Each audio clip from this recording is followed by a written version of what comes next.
Este episódio do Não Pode Vacilar tem o apoio da Neves Transportes e Logística.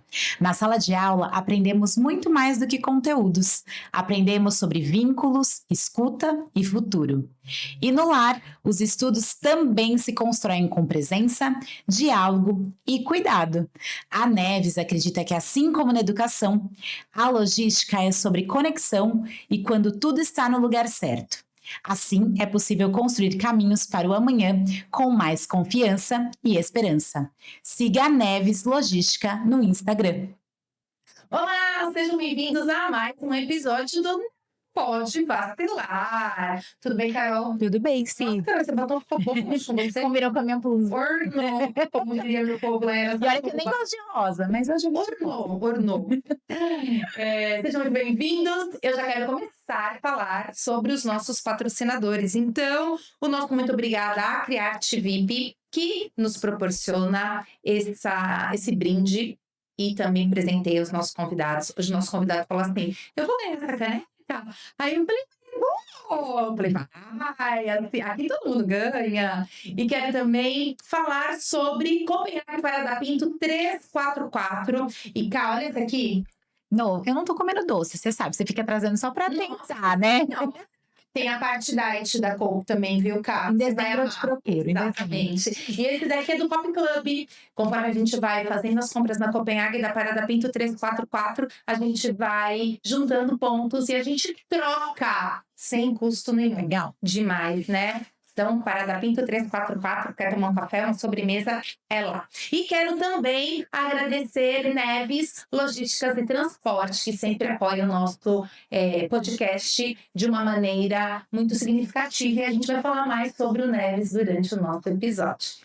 É isso, Gá? É isso. E então vamos começar falando sobre o nosso convidado de hoje, que eu falei que a gente está se encontrando muito, assim, sabe? A gente faz um curso ali, aí a gente se encontra, a gente faz um seminário ali, a gente se encontra. E da última vez eu falei assim, Carol, a gente tem que chamar esse convidado aqui, porque ele tem muito conhecimento e eu tô precisando saber desse conhecimento aí, que o grande forte dele, eles estão nos adolescentes. Então, Carol, conta pra gente quem é o nosso convidado hoje. Hoje a gente vai falar de um tema assim, que a gente gosta bastante e que atravessa todo mundo. Você que está assistindo, a gente que está aqui no estúdio, a educação. E ele veio direto de Ubatuba, certo?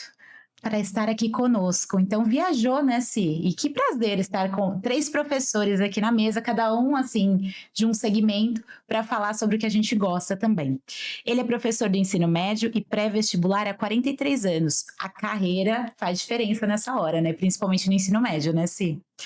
Formado em História pela USP, 2 certificações em disciplina positiva, por isso os nossos encontros, a gente está nesses seminários falando sobre o que a gente gosta também, e 3 certificações em coaching, que eu achei muito interessante isso, personal, vocacional e educacional. E criador da metodologia de coach de pré-vestibular. Final do ano chegando, trouxemos o Cláudio aqui para falar conosco. Seja bem-vindo, Cláudio. Obrigado, Carol. Obrigado, Cibele. É um prazer estar aqui com vocês. Eu gosto do tema, né? Gosto de falar de escola, gosto de falar de educação, gosto de falar de adolescentes. E espero contribuir, espero que o nosso papo seja bem legal, a gente troque muitas ideias. Ai, será? Com certeza. Eu tenho 2 adolescentes em casa e tem um que entrou na faculdade esse ano. Ai, meu Deus, o que é essa faculdade? Eu sempre conto, Cláudio, que o Enzo, meu mais velho, imagina, eu trabalho na escola e o Enzo ia comigo desde muito pequeno para a escola onde eu estava. E aí, o primeiro ano dele na faculdade, o primeiro dia, né? Porque esse é o primeiro ano dele na faculdade, eu quase morri do coração. Eu fiquei imaginando essas mães que estão ali, né? Deixando eles tão pequenos conosco.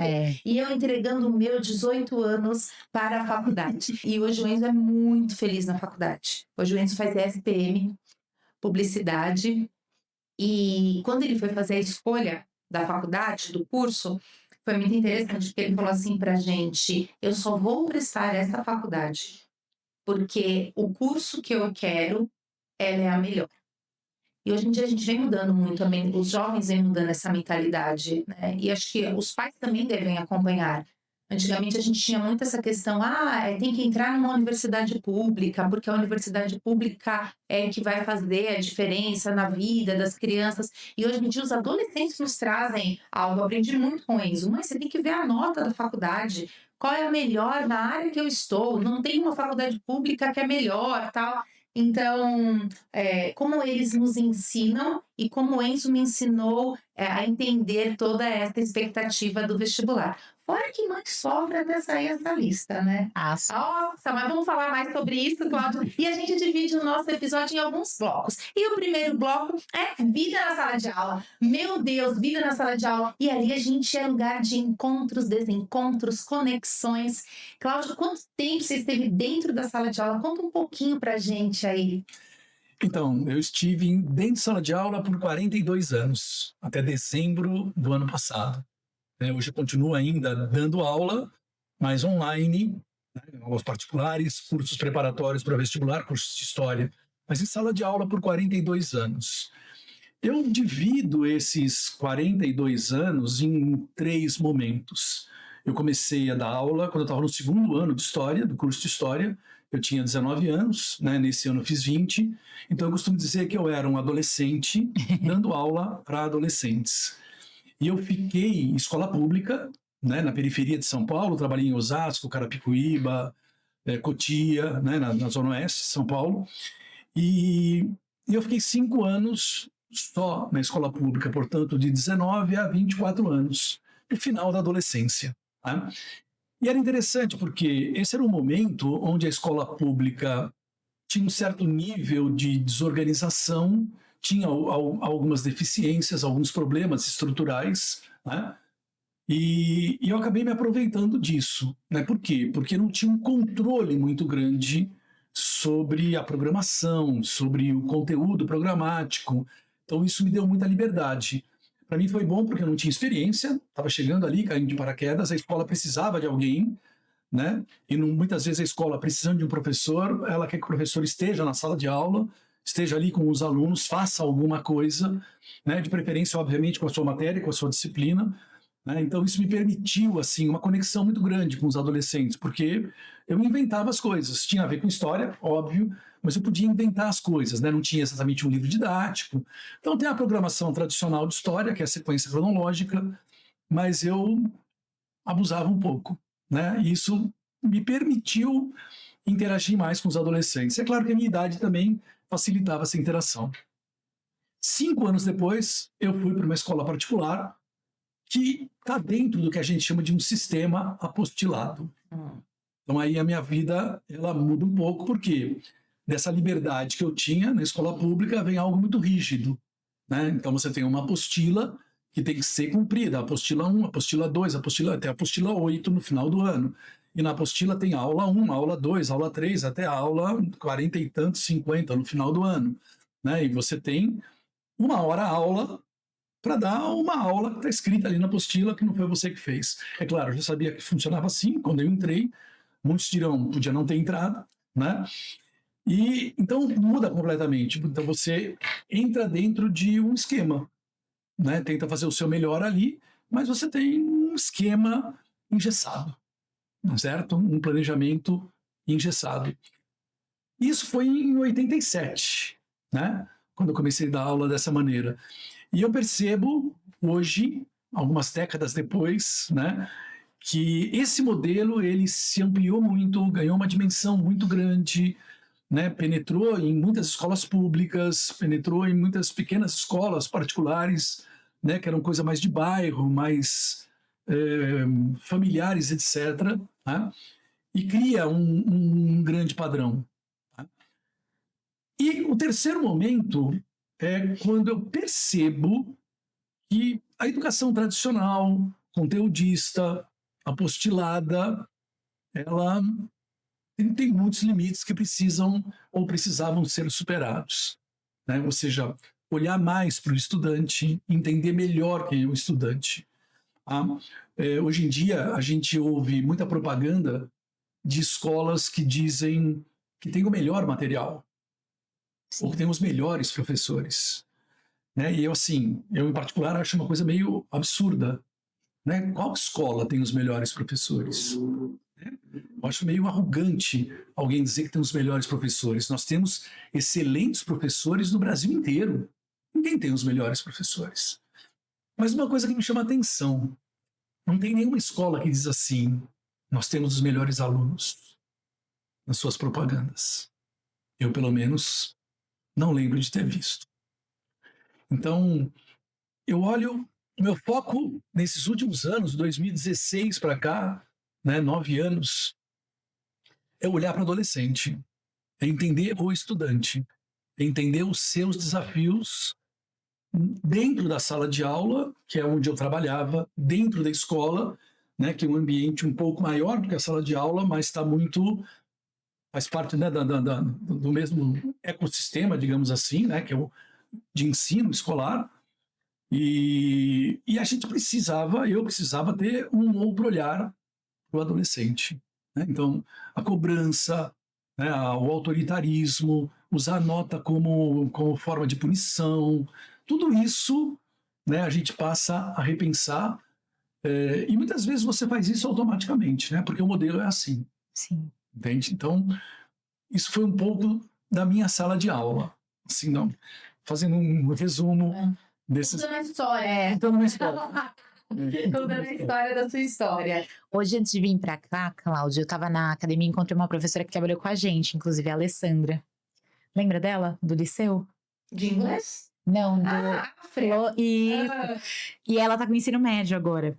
E aí eu falei assim, e aí, Ale, e o trabalho? Aí ela, e o trabalho? E eu percebo que, às vezes, os professores de cada segmento, eu acho que tem um desafio diferente. Uhum. Né? Eu tô com educação infantil, por exemplo, eu vejo que é adequar ali uma proposta que eu quero fazer com as crianças para que todos sejam contemplados ali. E o adolescente, eu vejo que ele tem muitas coisas acontecendo na vida dele, né? Muitas cobranças, tem a questão emocional muito forte, tem coisas que a gente na disciplina positiva estudou bastante, que é essa conexão com a família, que às vezes se perde quando chega nesse âmbito. E aí a fala dela me chama atenção, porque eu vejo que tem muitos desafios na sala de aula, né? Você lembra de algum desafio que você teve? Você acha que hoje a gente tem mais desafios que antigamente na sala de aula? Isso com o ensino médio. Eu acho que hoje a gente tem desafios diferentes. É verdade que eu percebo que o impacto desses desafios sobre os professores, ele é maior. Também é verdade que essa nossa percepção, ou a minha percepção, né, ela está muito relacionada a como as informações chegam. Então, se eu pensar 10 anos atrás, já era muito diferente como as informações dos meus colegas, do professorado de uma forma geral, da educação, chegava até mim. Certo? Se eu pensar 20 anos atrás, 30 anos atrás, isso quer dizer que o nível de informação ele era muito mais limitado. E hoje não. Hoje, com as redes sociais, né, informação é o que não falta. Então, essa é uma primeira coisa que a gente tem que pensar. Né? A gente vai criando uma opinião sobre qualquer coisa a partir das informações que nós temos. Sim. Mas eu costumo dizer o seguinte para os meus colegas professores hoje em dia. Existe um certo vício de criticar essa geração. Uhum. Essa geração não quer nada com nada, essa geração é mimimi, essa geração é isso... E, na verdade, eu fico pensando, o meu pai, ele brigava comigo quando eu era adolescente, porque ele achava que eu via muita televisão e eu ouvia muito rádio. Você entende? Então, assim, as gerações, elas são diferentes, né? Então, do ponto de vista da adolescência, nós temos semelhanças. Por quê? Porque o desenvolvimento cerebral, né, a parte mais mecânica, é igual. Do meu pai, quando ele tinha 15 anos, 20 anos e hoje, certo? O desenvolvimento socioemocional também é muito semelhante, né? Ou seja, o meu pai tornou-se uma pessoa madura, provavelmente ali com 20 anos, 22 anos, como hoje vai acontecer. Tá? Agora, os contextos, eles são totalmente diferentes. Aquilo que nos cerca, aquilo que nos estimula ou desestimula, né, é muito diferente. E a gente tem que estar... Então, eu costumo dizer o seguinte, não existe geração melhor e geração pior. As gerações, elas são diferentes. Por isso, inclusive, são gerações, certo? Então, elas têm certas semelhanças até aqui.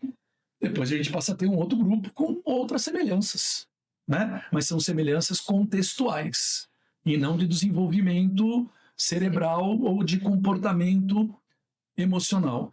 É verdade que aqui eu quero fazer uma observação, por quê? Porque eu acho que existem outros recortes.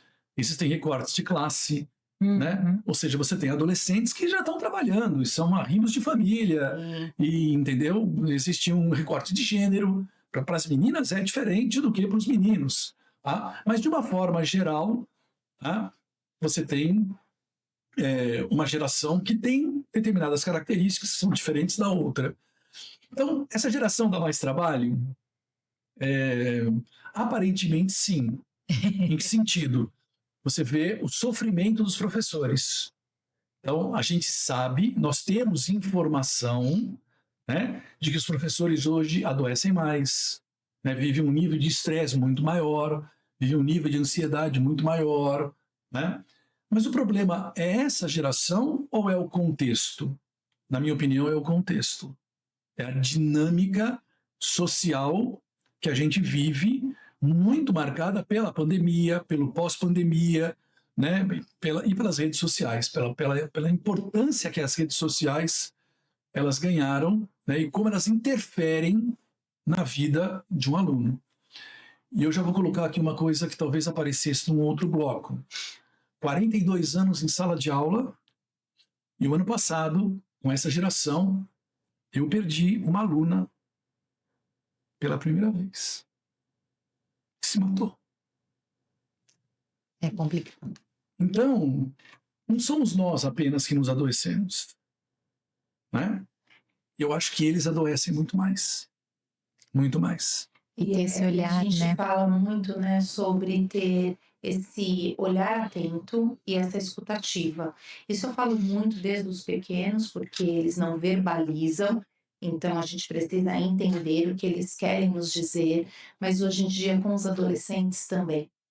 Então, ter esse olhar para verificar qual é a dificuldade do adolescente, como é a maneira de motivar. E muitas vezes ele não vai falar, mas ele vai dar sinais. E o que a Exato. gente está fazendo que a gente não está enxergando esses sinais que eles nos dão? Será que eu estou olhando para esse adolescente realmente? Ou eu estou vendo só ele? Na verdade, assim, eu acho que a maior parte dos professores se mantém ainda dentro de uma estrutura tradicional, que é a mesma de 100 anos atrás, né, que é mais ou menos assim. Família educa, escola ensina.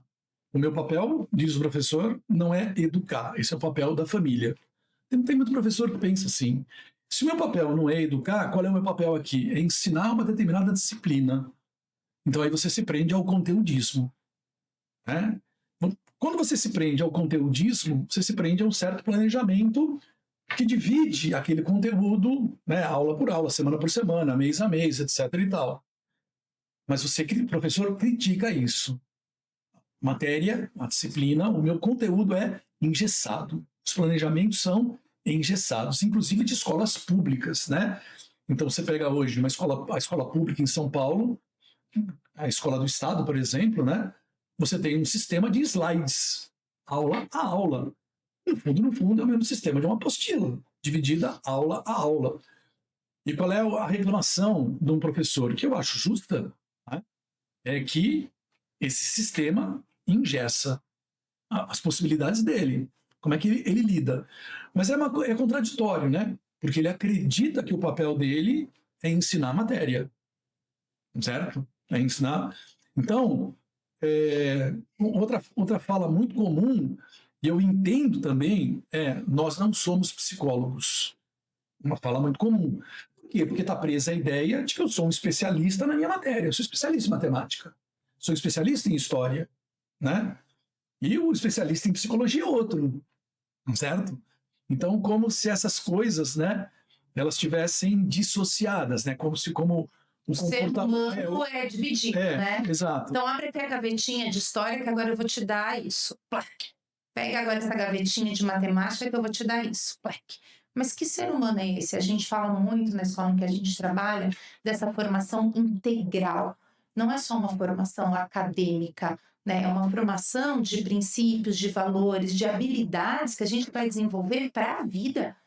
E não Exato. só uma habilidade acadêmica, é uma habilidade socioemocional, uma habilidade de relação com o outro. E hoje em dia a gente vem perdendo isso. Por quê? Eu acho que o fato de ser hoje a gente viver em um contexto diferente, se eu não mudar, eu vou perder esses adolescentes cada vez mais. Eu concordo. Eu acho que é bem isso mesmo. E a gente fala muito isso para as mães.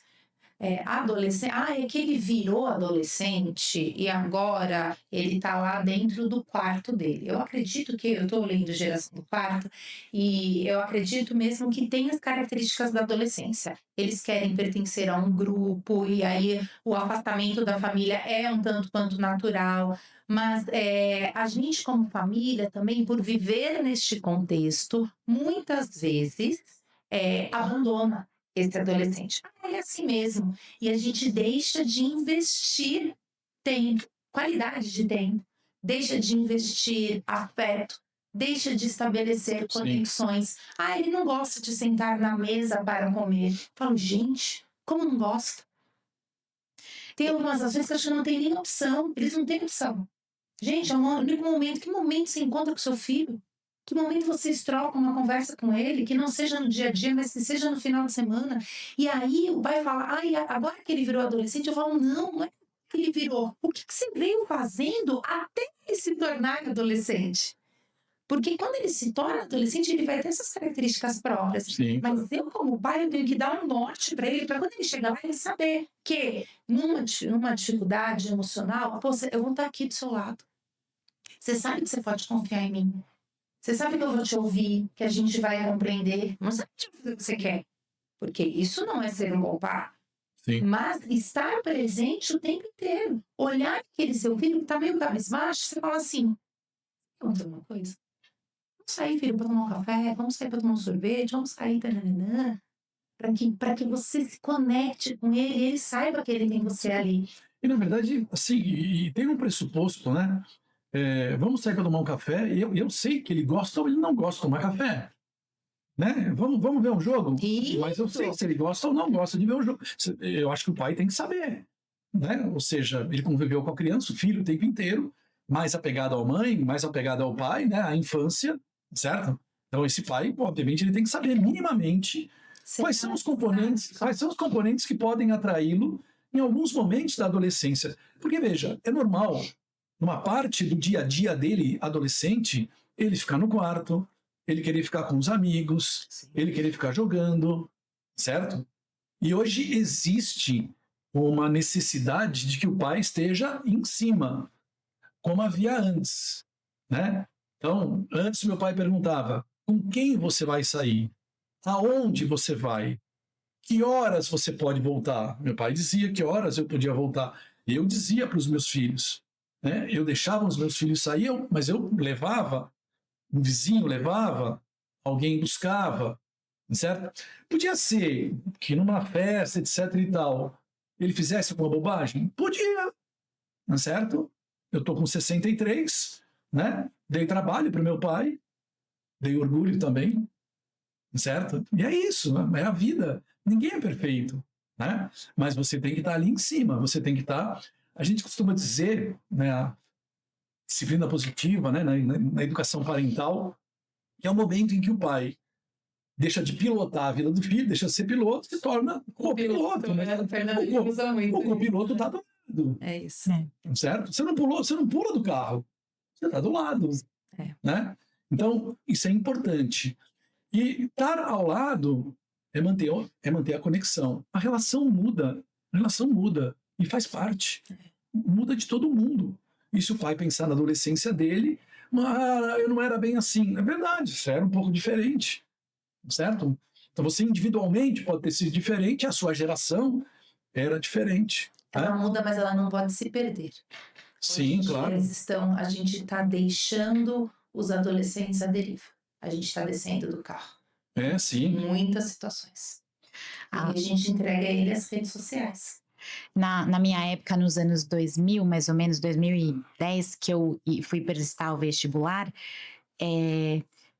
eu escolhi educação física. Eu sou formada, tenho 2 faculdades, né? Eu escolhi educação física. E eu lembro que na época, meu pai super me apoiou, tal, minha mãe também. Aí meu pai foi na faculdade comigo, eu prestei uma prova para ganhar bolsa e consegui e tal. Terminei a faculdade, aí eu falei, pai, acho que não é isso que eu quero. Aí ele, o que que você gosta? O que que você gostou? Eu acho que eu quero ser professora de educação infantil. Aí ele falou, então você tem que fazer pedagogia, então vamos atrás, porque a minha irmã também é pedagoga.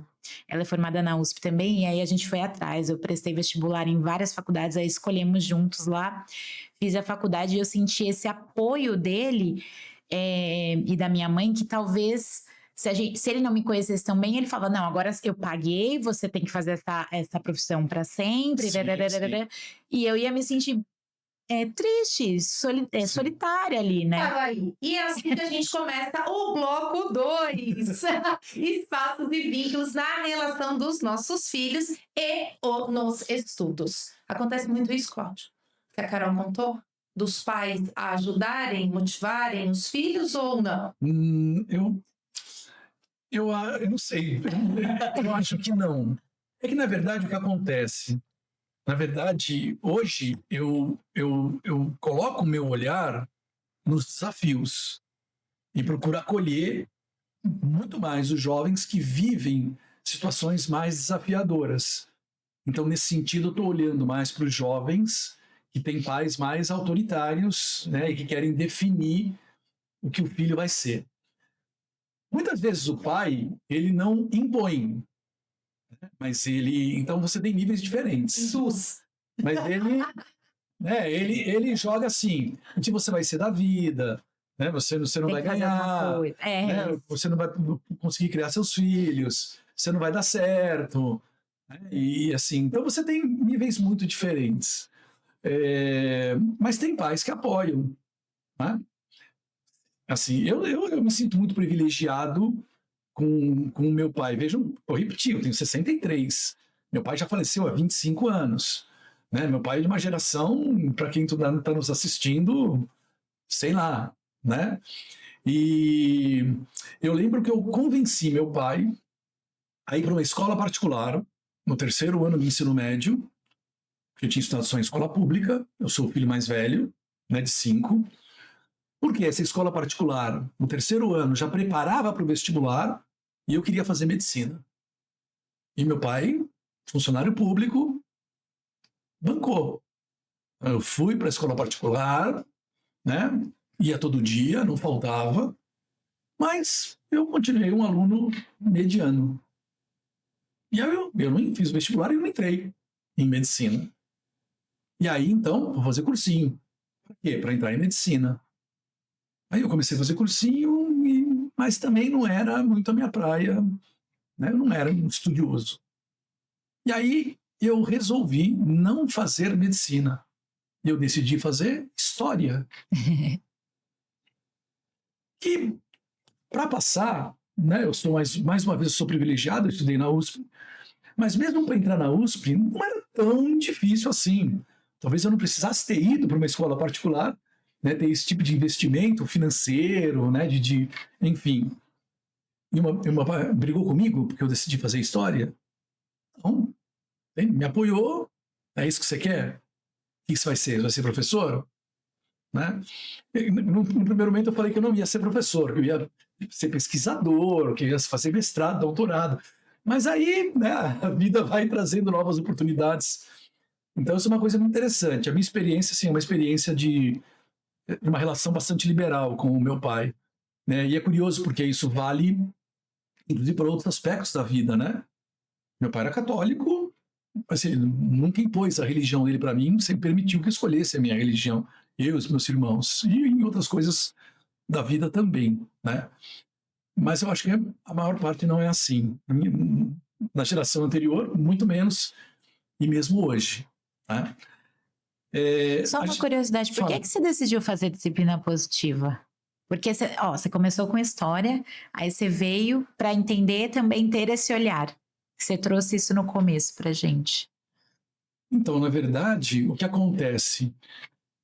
eu virei professor de um sistema apostilado, comecei a dar aula em cursinho pré-vestibular desse sistema, contribuí escrevendo apostila, fazendo materiais, escrevi alguns livros de história para o vestibular, né? Então, fui me especializando nisso.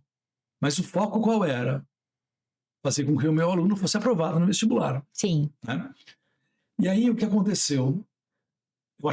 Eu achava isso meio contraditório. Eu não era tão feliz com isso, apesar de que eu cumpria meu papel. Né? Muitos alunos ficavam felizes e isso me fazia feliz também. Né? Mas, mesmo num sistema apostilado, eu sempre trabalhei com atividades paralelas. Tá. Tá? Com leitura de texto, com texto histórico, com interpretação de perguntas, de enunciados, que é um trabalho que eu faço até hoje, que é o desenvolvimento de habilidades. Então, hoje eu falo para meus alunos, hoje vocês têm que desenvolver uma habilidade que 10, 15 anos atrás eu não me preocupava com ela, que chama leitura atenta. Uhum. Certo? Leitura atenta é a primeira habilidade. Eu quero que você consiga ficar 5 minutos lendo. Você entende? Eu não quero que ele leia um capítulo. Eu não quero que ele leia uma página do livro de história. Eu não quero que ele leia só Atenas. Né? Não. Eu quero que ele pegue um exercício, um enunciado que traz informações interessantes, traga um conceito interessante, e isso vale para qualquer disciplina. Né? Em física, em química, você trabalha com conceitos, certo? Leitura atenta, depois interpretação, e que talvez sejam coisas que antes eram diferentes, mas porque os alunos são piores hoje? Não, porque a realidade mudou, certo? E porque os pais dão para eles um celular antes da hora que devia, e aí o filho fica assim. Mas dopamina, né? E aí parece que a responsabilidade é do filho. Sim. Mas quem deu, né? Entendeu? Ah, todo mundo tem, então... Né? Quer dizer, é um contexto diferente. E, aliás, o pai também tem. E também fica assim. Sim. E o professor também tem. E também fica assim. Mas o aluno não pode. E aí, eu não sei se tem professor... eu não sei se tem professor assistindo, se tem pai assistindo. Mas outro dia eu fiz um desafio para uns colegas professores, que é o seguinte: quando você vai pegar um vídeo no YouTube de algo que te interessa, você que procurou, ou você está fazendo um curso que você escolheu, você se matriculou, você comprou o curso, e aí você clica numa aula, você clica num vídeo, qual é a primeira coisa que você faz? É ver quanto tempo vai demorar? Será? Às vezes. É? Claro que Ou é. já põe no 2.0. Mas é. Pra assistir A rápido. pessoa vai olhar quanto tempo vai demorar. É verdade. Hoje eu gravo um curso para professores, eu me preocupo em gravar cursos em que a aula não tenha mais de 15 minutos. É. Certo? Então, o que eu falaria numa aula de 1 hora, eu faço 4 aulas. Sim. E tem um lance que é meio psicológico. Quando o cara olha e fala, 1 hora, Já desmotivei. ele fala, não, hoje não vai dar. Hoje eu não tenho esse tempo. Eu preciso fazer isso, preciso fazer aquilo. Muitas vezes é verdade, ele tem um monte de coisa para fazer. Certo? E aí... Mas há 10 anos atrás ele veria. E esses aplicativos vêm sempre, isso que você falou de dopamina, é verdade, porque aí vem o Shorts, que aí é o vídeo cortado, metade, as coisas que a gente faz e coloca no Instagram. Então, para a pessoa sempre estar menos envolvida, né, ali no que ela te interessa, né? Não, e nem os shorts eles vêm ter. Nossa, aí é... 30 segundos, meu Deus. Você já viu as crianças olhando TikTok? Não. Pô, o TikTok são vídeos curtos também. Eles começam e aí já passa. Eles nem concluem. 3 segundos. Exatamente. É muito doido 3 segundos. esse estímulo de dopamina. Vocês falaram muito sobre o apoio dos pais, né? Durante a escolha dessa profissão. Eu sou um pouco suspeita também, porque eu sempre quis ser professora. E aí, na minha casa, minha mãe é professora, minha irmã é professora, eu tenho várias tias professoras, várias primas professoras, então lá em casa todo mundo queria ser professora. Mas, hoje em dia, o apoio e a pressão, o que ajuda no desenvolvimento do aluno? Porque tem pai que fala assim, ah, não, essa geração, como você mesmo disse, é muito mimimi, comigo é assim, se não tirar não tem essa, não tem. Vai ficar sem não sei o quê. É no mínimo 10, é no mínimo 10. E eu acabei falando do meu exemplo, né? E trouxe a coisa para mim, com meu pai, etc. E talvez nem fosse o melhor caminho. Então eu queria lembrar, eu tenho 2 exemplos que eu acho muito interessantes. Em 2016, e isso tem muito a ver com a coisa da vocação. Em 2016, eu dava aula num cursinho para vestibular. E aí eu conheci um aluno que vinha tirar dúvida comigo. E além de tirar dúvida de história, ele começou a conversar comigo, coisas aleatórias. E resumindo a história, era assim: era um menino que tocava violino, já desde criança, gostava muito de música, né? Estava ali no cursinho, estudando. E o pai, um cara muito importante nessa cidade, perto aqui de São Paulo, muito importante mesmo, um cargo muito importante na cidade, ele disse para o filho: ou você vai ser médico, ou advogado, ou engenheiro. Se não, pega essas coisas e vai embora. O menino me contou. Certo? Mas qual é a vocação dele? Então o pai ele pensa assim: mas músico? Como é que vai viver? Você entende? Tem engenheiro também que não ganha tanto. E tem advogado que virou, né, um advogado que não ganha tanto. Né, vive, etc. Tem advogado desempregado. Tem engenheiro desempregado. Talvez médico não, mas, né, quer dizer... Então, eu acho muito legal, e depois a gente vai falar um pouco sobre isso, a coisa da vocação.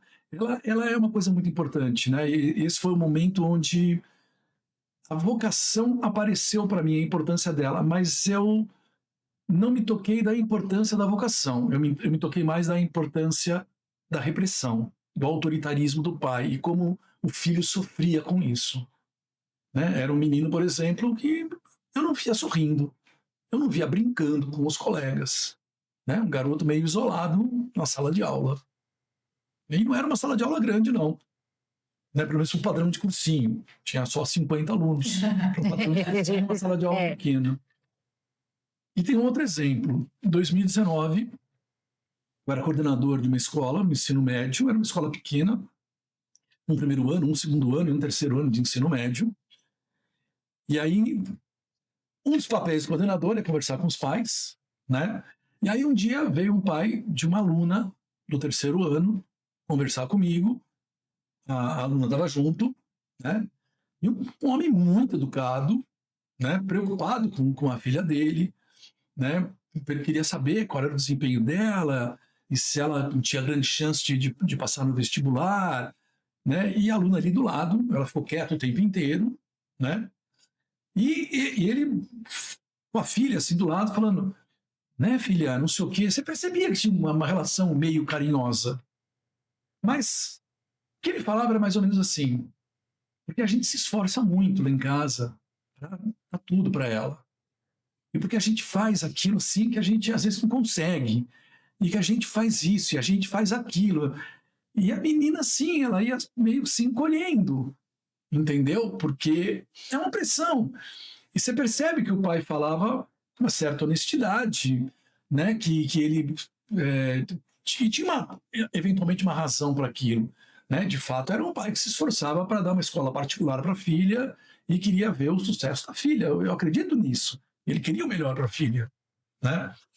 Mas ela foi se encolhendo. Entendeu? E assim, Impacto, né? é uma coisa que Uma fala. é uma coisa que às vezes é imperceptível para os pais. Né? E acha que tá fazendo uma bem, cobrança, né? É uma cobrança que o próprio pai não percebe como uma cobrança. Sim. A pressão que isso tem, né, num adolescente. E como isso Né? vai impactar realmente no desempenho dele, né? Sim. Pensando em vocação, vamos agora para o nosso último bloco: futuro e perspectivas profissionais. Eu falei que a minha vocação sempre foi ser professora, eu sempre quis ser professora e acho que eu mandava bem na sala de aula, era algo que eu gostava muito. Manda bem até hoje. É porque agora eu tô na gestão diferente, né? E a gente trouxe uma frase para começar esse bloco que diz o seguinte, eu vou até ler. Estudar não é sobre notas, mas sobre construir caminhos para o futuro.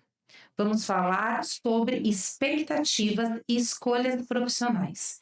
E as escolhas profissionais estão muito atreladas à vocação.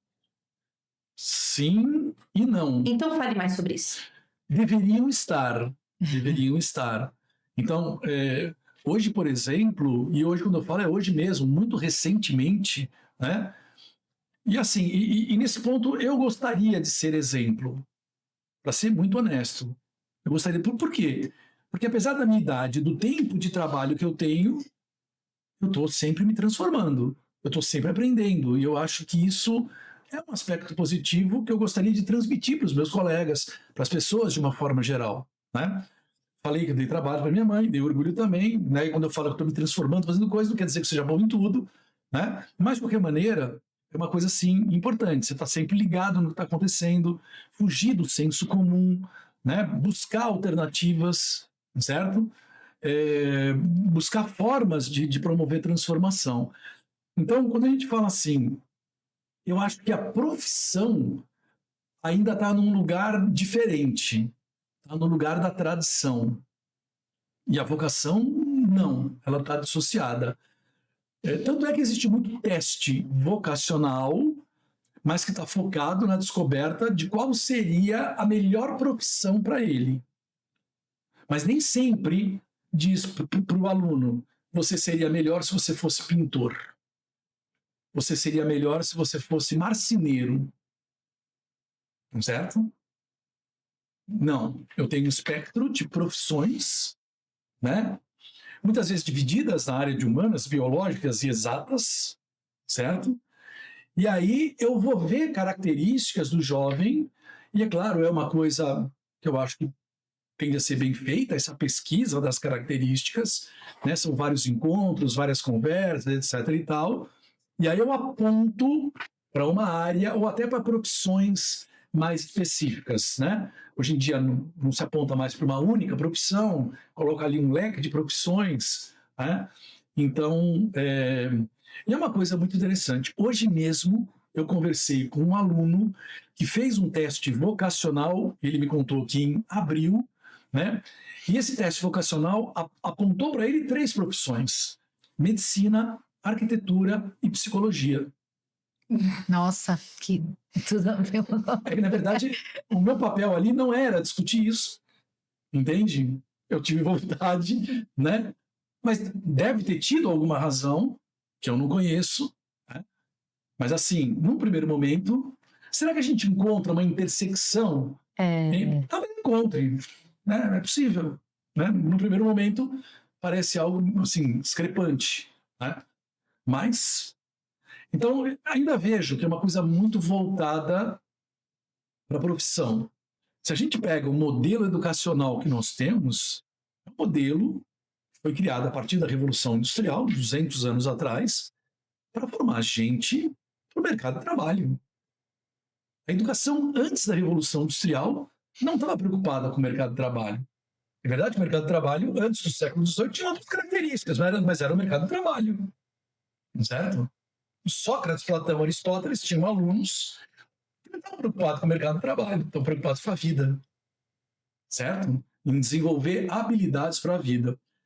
E aí, eu já tenho dito muito isso para os meus colegas professores, inclusive esse curso que eu estou fazendo para os professores, fala um pouco isso, cara, eu sei, você está numa escola, tem um sistema educacional, tem uma programação, você tem que cumprir, eu entendo, né? Há uma pressão muito grande, ele é engessado, mas, na minha opinião, o conteúdo é secundário, o vestibular é secundário, e você consegue fazer as duas coisas, né? Você consegue ensinar o conteúdo, ou apontar para ele o conteúdo, mas trabalhar habilidades.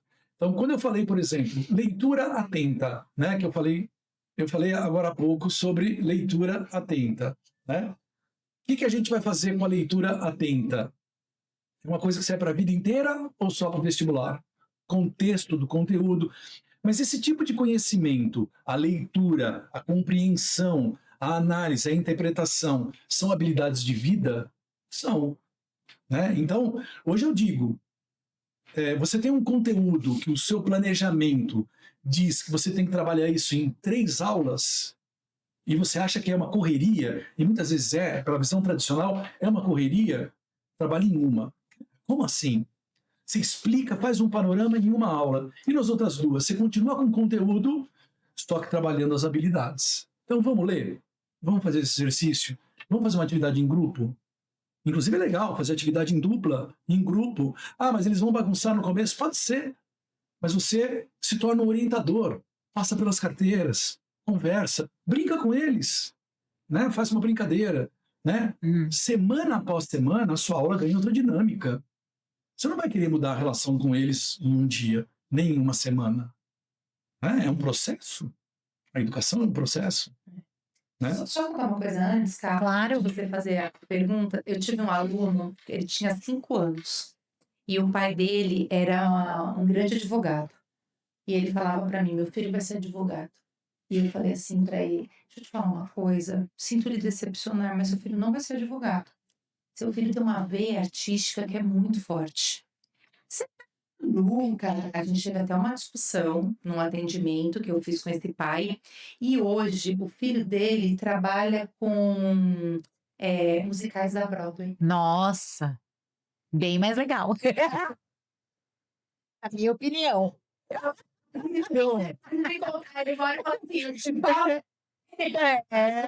Sabe o que seria interessante? Você encontrar com ele e perguntar em que momento mudou. Ou ele continuou dizendo que ia ser advogado e o filho falou, olha, tchau, por conta do filho e foi embora fazer a vida dele. Ou ele, pai, foi percebendo. Eu acho que essa seria uma grande sacada, entender, né, o que aconteceu. Né? A chance de ter havido uma ruptura do jovem é significativa. Aliás, eu acho mais forte do que o pai mudar. Entendeu? É a minha primeira impressão. Mas as pessoas mudam, né? Eu vou te falar que nesse caso era tão latente essa vocação dessa criança que eu acho que o pai não teve como impedir. Sabe, aquilo foi fluindo de uma maneira tão natural, que o pai parou e falou assim, gente, ele realmente nasceu para isso. E hoje o menino é uma sumidade nessa área. Nossa, que legal. É muito bacana. É que a gente lida com expectativas, né? Os pais têm uma expectativa dos filhos. Sim. E aí, Cláudio, entra muito no conselho que você traz também para essas famílias, né? Como que eu vou administrar como pai, se você pudesse falar um conselho, os estudos e a carreira dessa... Se você pudesse dar um conselho para eles. Então, meu conselho seria, não administre a carreira. Né? Procure entender quem é o seu filho. Né? Procure entender a essência dele. Procure entender a vocação dele. Para você entender, você tem que se conectar com ele. Certo? Você tem que ter um vínculo com ele que não é apenas o vínculo de comando, o vínculo de um pai que diz o que tem que ser feito, mas de um pai que ouve. Né? Então você só descobre qual é a vocação, qual é a essência do seu filho, se você prestar atenção nele, se você ouvi-lo, certo? Então você tem que mudar um pouco, né? Falar menos, ouvir mais, né? Olhar menos para um celular e olhar mais para ele, né? Ter mais atenção, né? Então, quer dizer, mas ele fica no quarto. É verdade, no momento do quarto, no meio do quarto. Mas é importante você ter ele na mesa, o exemplo que você deu. Então, nossa família aqui, pode ser que o pai trabalhe fora e não venha almoçar em casa. Beleza, acontece em muitas famílias, normal. Né? Pode ser que a mãe também não venha almoçar em casa. Pode ser que o filho almoce na escola. Pode ser que o filho almoce com os colegas, vá a uma lanchonete. Tudo bem. Né? Mas há um momento, há um jantar. Não é todo dia, estamos no jantar toda quarta-feira, certo? Quer dizer, e tem algumas famílias que é o domingo na casa do vovô, na casa da vovó. Não pode ser todo domingo, mas domingo sim, domingo não. Então tem que ter alguns momentos, né, em que é a família, entendeu? E a família, assim.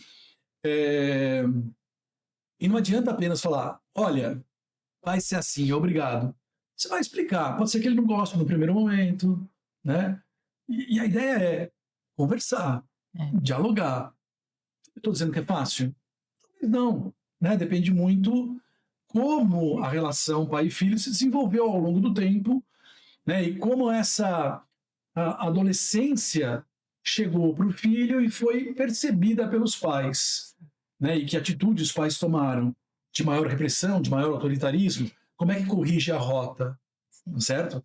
E a gente vive esse dilema, né, na disciplina positiva, na educação parental. Né? Muitas vezes o pai, ele quer a receita, porque ele tem receita. A receita que vem do pai dele, do avô dele, que é a receita da tradição, é a receita do chinelo, é a receita da ordem, certo? Ele fala, beleza, tudo bem, vou te ouvir, né? Quero entender esse negócio de educação parental. Tudo bem, mas como é que eu tenho que fazer? É.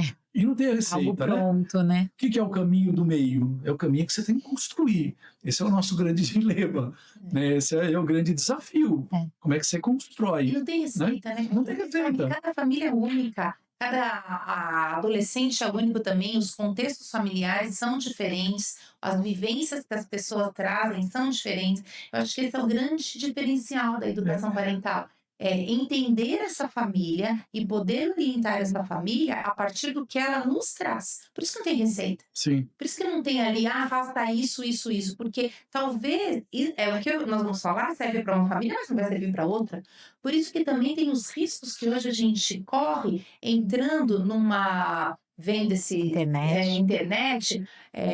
O que é educação parental? A educação parental é isso, você dá a escolha ou você não dá. Não é isso, porque a educação parental é muito específico da sua família. E também depende de quem tá do outro lado da mesa também com você, né? Ou seja, da pessoa querer aquilo.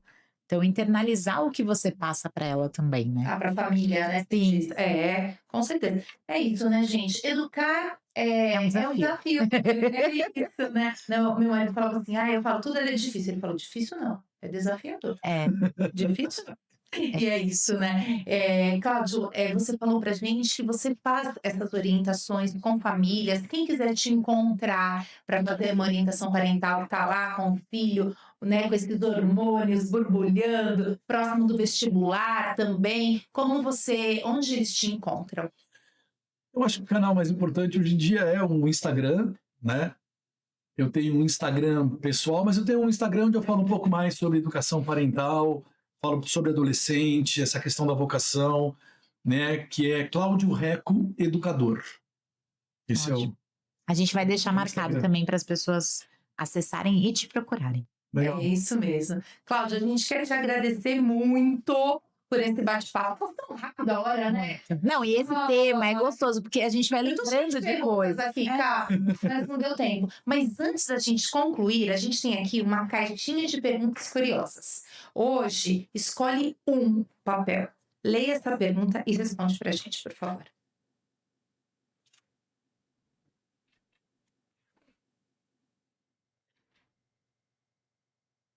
Qual é o maior legado que a escola pode deixar na vida de alguém? Então, eu acho que em grande parte eu respondi isso ao longo desse nosso bate-papo, né? O maior legado é a escola dar condições para que cada um dos seus alunos desenvolva os seus potenciais, que já é algo que não é exatamente a vocação, né? Mas é toda a energia, a capacidade de manifestar essa vocação. Que, aliás, é uma palavra que eu não usei aqui, a nossa conversa acho que não foi para esse lado, mas é uma palavra também que eu gosto muito para entender o adolescente, para falar do adolescente, que é potência. Adolescente é potência. Entende? E a melhor coisa que a escola poderia fazer é criar possibilidades de cada um deles. É possível fazer isso coletivamente, numa sala com 30, 40 alunos? É. Qual é a receita? Existe receita pronta? Não. Existem orientações. A educação parental dá orientações, né? A disciplina positiva dá orientações, né? Dá ideias, dá caminhos que podem ser trabalhados a partir da realidade de cada escola, ou de cada turma, inclusive, de cada sala de aula, né? Como desenvolve a potência? Não é através da educação tradicional. E se você está em casa buscando o melhor para o seu adolescente, e está em dúvida, gente, será que eu estou no caminho certo? Será que eu não estou? Entre em contato com o Cláudio, que eu tenho certeza que ele vai poder te auxiliar. Então, mais uma vez, nosso muito obrigada por ter, deixado a praia para vir aqui conosco nessa loucura da cidade grande. A gente quer muito agradecer mais uma vez. Quero agradecer também mais uma vez os nossos patrocinadores Criarte, VIP, Copenhague, Parada Pinto 344 e Neves Transportes e Logísticas. E não se esqueça, Carol, na educação dos nossos filhos, não pode vacilar. Na Neves Transportes, há mais de 15 anos, garantimos eficiência e segurança no transporte e logística para o setor farmacêutico e de saúde. Com uma frota moderna, rastreamento via satélite e soluções personalizadas, atendemos todo o Brasil com rapidez e precisão. Contamos com certificação da Anvisa e diversas outras, assegurando qualidade e conformidade em cada entrega. Neves Transportes, conectando qualidade e confiança ao seu negócio.